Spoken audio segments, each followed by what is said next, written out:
Okay, we've gotten to the point where we have worked on solving linear equations, inequalities, graphing linear functions, and now we're going to work on how we actually write the equation for a linear function if we're given a graph or some certain key aspects of that particular function that we can use to help graph things. All right, so here's what we're looking at. We're going to use slope-intercept form a lot, which we talked about in section 3. We're also going to talk about something called point-slope form. I'm going to talk about that a little bit. If you don't want to use it, you certainly don't have to, because some people find it to be rather confusing. So I'll kind of leave that up to you, and I'll show both ways that you can use that to write an equation for a particular function. All right, and that kind of sums up just about everything. Again, point-slope form, we'll talk about it, but I'm not real concerned if you don't use it, because you don't necessarily have to use it to solve some of these problems or to write some of these equations.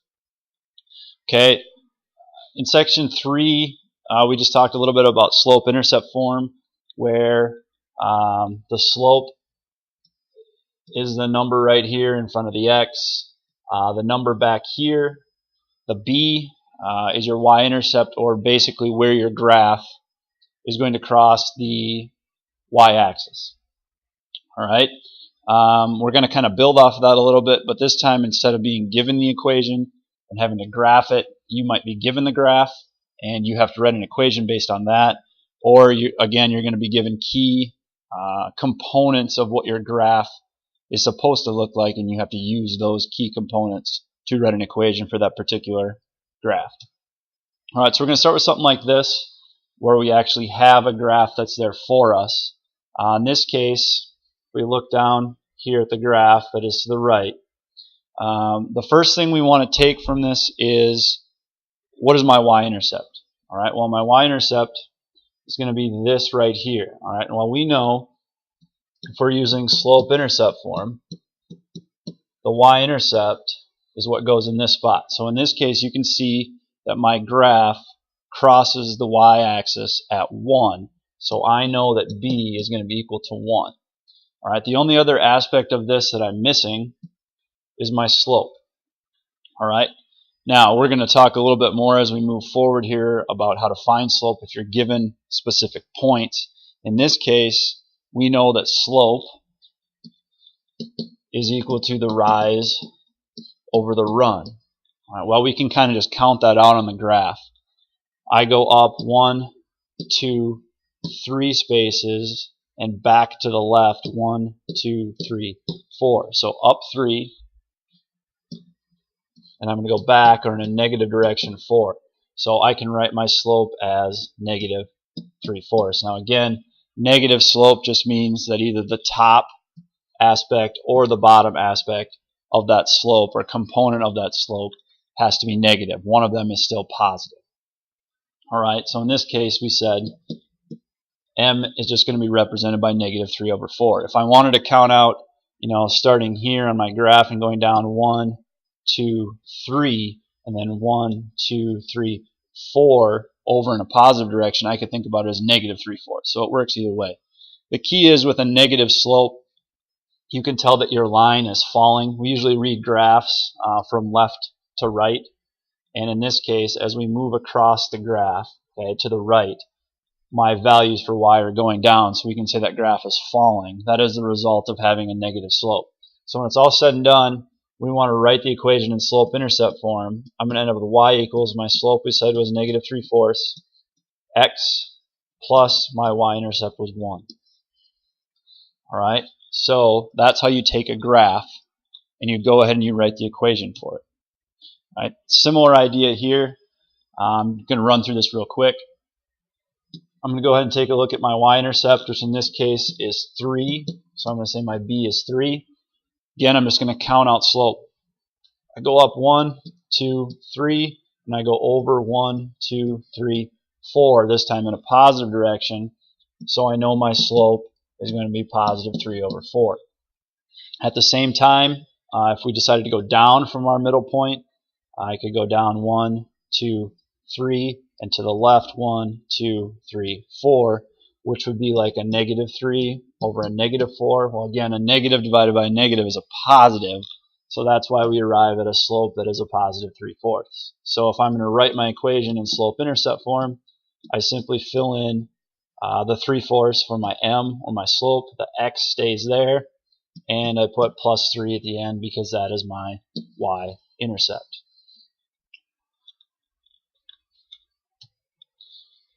Now, this again is just something that comes out of the book or from the information where I pulled this from, and this is just talking a little bit about the different points, and specifically down here, if you know 2 points that happen to be on your line, you can figure out this slope. And usually what's going to happen in this case is you're not going to be given a particular picture of a graph. You might just be given, information that says the point runs through this point, and you're given those coordinates. You can still find the slope by using the equation that I boxed in on the bottom. Okay? Essentially, it's a difference in the y values over a difference in the x values. Alright, so this is an example like I alluded to before. We're not going to write the equation of a line because we don't necessarily have enough information to do that, but we're just going to find the slope. So this is telling me that this point and this point happen to be points that my line is going to go through. So based on the last slide, slope is essentially the change in the y's over the change in the x's, or the change in the y coordinates over the change in the x coordinates. Now, y2 and y1, or x2 and x1, just simply represent the fact that you have two different coordinates. They're not going to be the same thing. The main thing is the order here. For example, if I'm looking at my y coordinates, which this would be a y coordinate and this would be a y coordinate, I just need to make sure that my order stays consistent. And what I mean by that is, say I take this one up here first, and I'm going to go 1 minus -5, okay, or like it says right here, a difference in those two.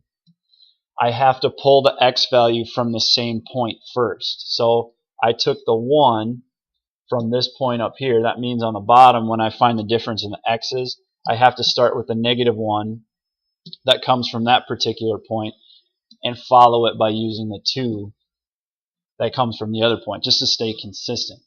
Alright? Because what happens is, say I take this y minus this y, and then I flip-flop and I take this x over here first, and then this x, I'm going to get the same quantity as far as the numbers in my slope, but I'm going to get the incorrect sign as far as it might end up being positive instead of negative. So you just have to make sure you're consistent with where you pull from. Up here, 2 negatives make a positive, so essentially I end up with 6 on the top and -3 on the bottom, which is going to give me an overall slope of -2 after I do the division that it requires me to do up there. Alright, here's another example. Instead of having 2 points, we're actually given a combination of 4 different points that I can use for my slope. Alright, same idea. Slope is the change in my y's over the change in my x's. So even though I have 4 points, I only have to pick 2 of them. Alright, and I can use any 2 of them in a combination together. I'm just going to pick the points that have the lowest values in them because it'll make my computing a little bit easier as I go here. So I'm going to start with these 2 points right here. Okay, so I'm going to go, the change in my y's is going to be 2 minus 5. Alright, so I pulled from here first, and then from here. So when I do my x's, I have to take the 4 first, minus the 8. Alright, so on the top, 2 minus 5 is -3. On the bottom, 4 minus 8 is -4. A negative and a negative make a positive. So I end up with 3/4 as my slope. Alright, now just to kind of show real quick here, if I think about my slope again, I went 2 minus 5 on the top because I pulled from this part first and then use this as my second y value. If I do happen to do the order different, and this is kind of explaining why it's not supposed to work that way, say instead of going 4 minus 8, I went 8 minus 4, I would still end up with -3 on the top, but I would then get +4 on the bottom. and you can see how that gives me a slope that is different from what I'm actually supposed to get of 3/4. All right, slope here, and this kind of goes back to the whole idea of the last section. You could pull points from this if you wanted to and say, well, I have the point 0, -2, and I have the point 1, -2. And we could set it up and do the same thing with slope. All right, changing my y's, which would be -2 minus -2 over 0 minus 1. Okay, well on the top you can see already you're going to get 0, and it doesn't matter what we get on the bottom. 0 over anything is still 0. All right, now the other thing is, if you remember back to section 3 where we talked about horizontal lines, we basically said that a horizontal line has 0 rise. So if it has 0 rise, that explains why we got 0 on the top of our slope there. And if you remember that, you wouldn't have had to do any type of computation to figure out that the slope of this is actually going to be 0. And just to kind of summarize, or maybe think back a little bit here, if the slope of a horizontal line is 0, remember the slope of a vertical line, okay, a vertical line meaning it's going up and down, has an infinite amount of rise and no run, which would be like having, we said the other day, infinity over 0, or any number over 0 is going to be undefined. All right, so you're not going to have a slope for a vertical line. Now, point slope form is just another way that we can write equations of lines if we're given specific characteristics of that line. I'm going to show how to use this. There's probably an easier way to do it. The key here in the problem is this and this in the form here just represents the x and y coordinates of a specific point that happens to be on your line. Okay, so essentially you're not going to be given a y-intercept like we were before. You're going to be given a point. You can fill those values in here. You can still find your slope, and then you can simplify and get it to y equals mx plus b form, or get it to slope-intercept form. All right, so I'm going to take a look at something like this. All right, I'm going to do this one in point-slope form, and then the next one I'm just going to talk about in slope-intercept form, or a way to use kind of slope-intercept form to find it. Regardless of how I do this, the first thing I'm going to want to do is I got to find my slope. All right, so in this case, I don't really like decimals a whole lot, so I'm going to use this point, and I'm going to use this point. All right, so changing my y's, I'm going to go -5 minus 1. And on the bottom would be the change in my x's. I have to go the same order. Okay, so I'm going to go -8, or in other words, pull from the same point first. So -8 minus 8. So on the top, -5 minus 1 is going to be -6. On the bottom, I'm going to get -16, which essentially is going to be positive, and you'll notice that both the 6 and the 16 are divisible by 2, so I can simplify this down to 3 over 8. And again, it's going to be positive because the two negatives cancel each other out. Okay, now I would have got the same slope had I used any of the other points that are listed there in combination, or paired up together. But I chose the two that I did because I like to keep things, whole numbers tend to work a little bit better than anything else. Okay, now point slope form.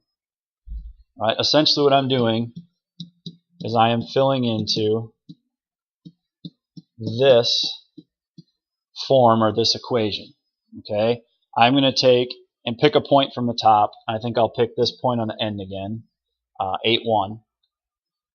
All right, and what I'm going to do with that is the y value of 1 is going to go in here, and the x value of 8 is going to go in here. I'm going to take my slope, and I'm going to fill it in there, and then I'm just going to simplify, combine what I have to, and get to the point where I have y equals mx plus b, or something in that form. So if I think about that, it's going to look like y minus that y value right here is 1, so 1's going to go in there.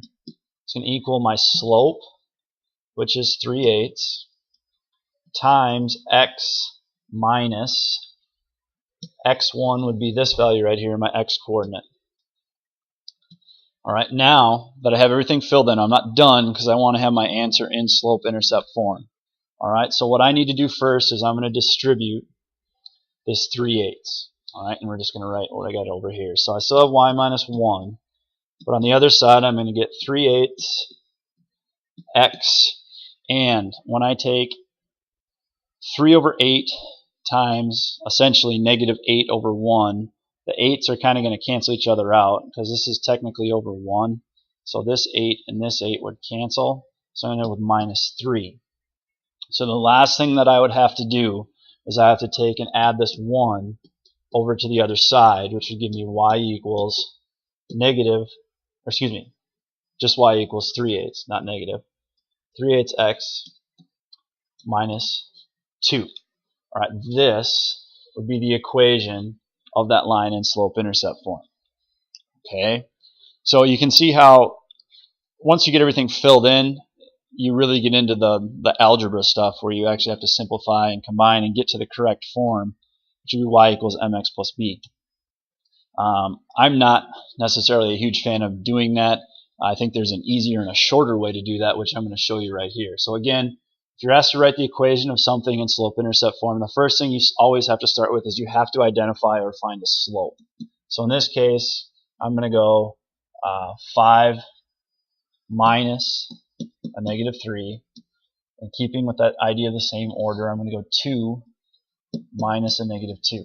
So on the top, those become pluses. On the bottom, they also become pluses. So 8/4, which essentially equals 2. Now, what I'm going to do this time is I'm going to use the whole idea of y equals mx plus b. I'm not going to use point slope like I did on the last one. So what I'm going to do here is, in place of my slope, I'm going to fill the 2 that I just found. Alright? But what I'm going to do is I'm going to pick one of these points from the top. I'm going to take this one right here, the 2, 5, and I'm going to put the 2 in place of the x, and I'm going to put the 5 in for the y, and we're essentially going to solve for b. Okay, because that's the one part of this that I don't know. Alright, I need to find out what my y-intercept is. And x and y can simply be represented by any point that happens to be on that line. So, taking that whole idea, 5 is going to go in for the y, 2 is going to go in for my slope, 2 is going to go in for my x, coming from up here, and I'm going to have plus b. Alright, now, again, the whole idea here is to figure out what your b is, and then we can go back and fill in and get an answer. So 5 is going to equal 4 plus b. In order to solve for b, subtract 4 over to the other side. I'm going to get 1 equal to b. Now I'm not done, but what that did is, again, I'm going to go back to the whole concept of y equals mx plus b. And now I have a slope that I found to begin with, and I just found my y-intercept, or my b, so I can fill those two values in and arrive at an equation for that particular line. I tend to think that that way is easier. You can use either form or either method that you want. It's entirely up to you. Okay, now this is a kind of an application or story problem, if you will, dealing with the same idea that we just had before. Okay, you're given selling prices, renting prices, so on and so forth. Okay, what we're going to do is, it says express the rent as a function of the selling price. Okay, so basically what we're going to do is we're going to think about this as our x value, this kind of as our y value. Okay, so rent as a function of the selling price. Okay, so what we're going to do is we're going to find a slope using that whole idea. Okay, so I have to go ahead and say, I'll just go 9 minus 75. And at the same time, I'm going to take my other point. Oh shoot, that's not right. 9 minus 75. Sorry about that. Hang on a second. Got a little bit confused about what I was doing there. So let's get rid of that. Kind of, anyway.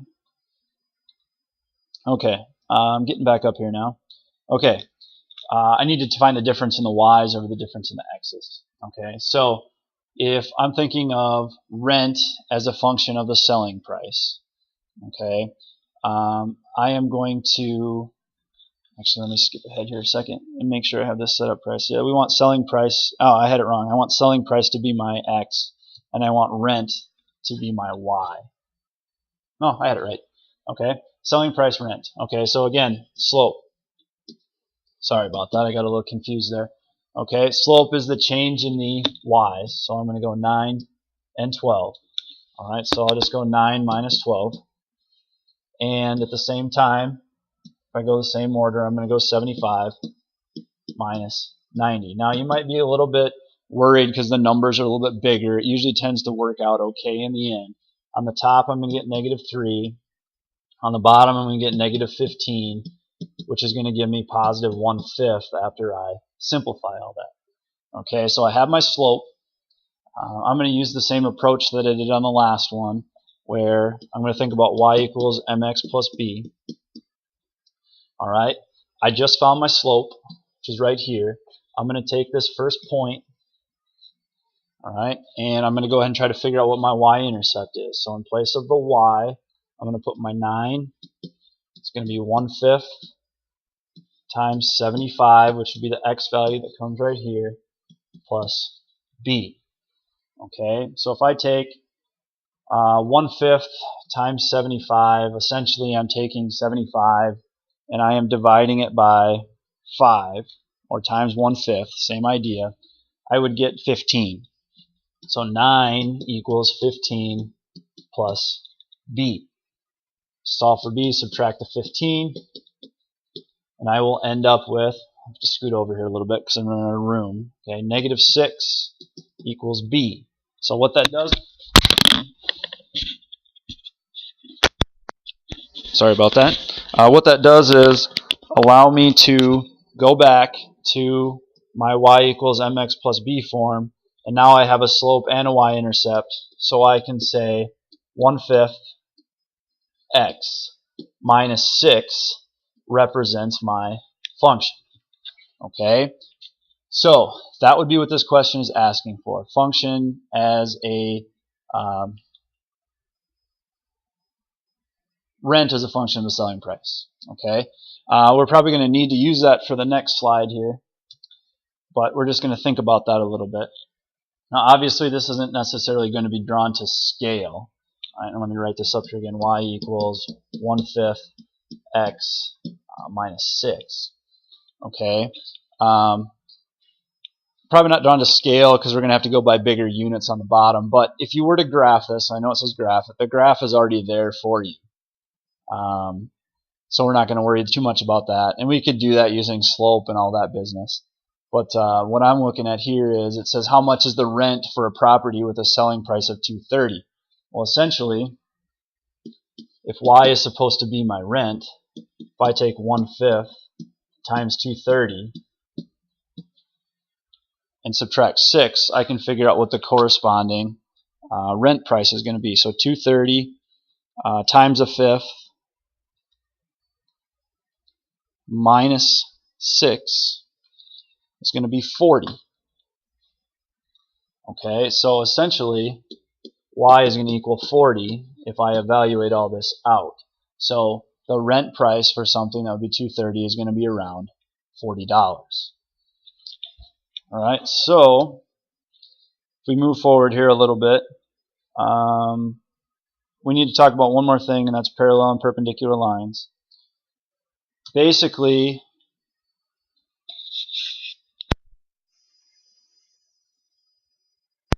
what we're looking at right here is the comparison between parallel lines and perpendicular lines. All right, parallel lines are going to have the same slope. Perpendicular lines are going to have slopes that are opposite reciprocals of each other. Okay, now I will talk a little bit more about that as we go here. Okay, so again, the first thing, the most important thing that you're going to have to do with these is figure out what your slope is. Now in this case, we want to write an equation of a line that's in slope-intercept form that is perpendicular to this line, all right, and it goes through this point. So essentially, you need to figure out, first of all, what's the slope of the line that you're supposed to be perpendicular to, which in this case would be -3/2. Now, if we're perpendicular to that, our slope would have to be the opposite reciprocal of the slope that's given right here. So the slope that's given here is -3/2. Opposite reciprocal would be, first of all, opposite means it would be positive, and then we take this 3/2 and flip it. So the line that I'm looking for should have a slope of 2/3. Okay, so I'm going to take that idea and I'm going to go back and use that y equals mx plus b idea, where I'm going to solve for the y-intercept, because I have a point over here that I can fill in for x and y. Alright, so in place of the y, I'm going to put -2. I just said the slope that I need has to be 2/3. My x value is 9, and I'm trying to figure out what b is. So over here, again, let's think about this as being 9/1. Basically, the 3 would go into the 9 3 times, okay, and that'd be a 1 left on the bottom. So essentially, I have 2 times 3, which is 6. So -2 is going to equal 6 plus b. I can subtract that 6 over to the other side, and b is going to end up being -8. So now I have all the information I need. Y is supposed to equal 2/3 x minus 8. So this would be the line that is perpendicular to the line that was given to us in the problem. Alright, and you can see this slope right here is opposite or has a different sign and is the reciprocal of that line right there. Alright, last thing would be if we have a parallel line, and this is a little bit easier because you don't have to flip anything around. Alright, but in this case, we want to be parallel to this line, and that has a slope of 5, so that means the line that I'm looking for also has to have a slope of 5. So again, y equals mx plus b. I'm going to fill in for everything but the b. Alright, so 4 goes in for the y, 5 goes in for the slope, and 1 goes in for my x value. Okay, again, x value, y value, slope is given to me, and it doesn't change this time because we're supposed to be parallel. Alright, well, when I take 5 times 1, I get 5 plus the b. So I subtract 5, subtract 5. -1 is going to equal b. Alright, so going back, y is going to equal 5x minus 1. This would be parallel to the line that we're given. Notice they have the same slopes. Alright, and the y-intercept is just a little bit off. Alright, but that just means the fact that they're not the same exact line. Okay, that sums that up. Got a little bit long there, but your homework for this particular assignment can be found in the same spot. I get you a hard copy ahead of time too if you need one. Okay, if you have any questions, just make sure you ask.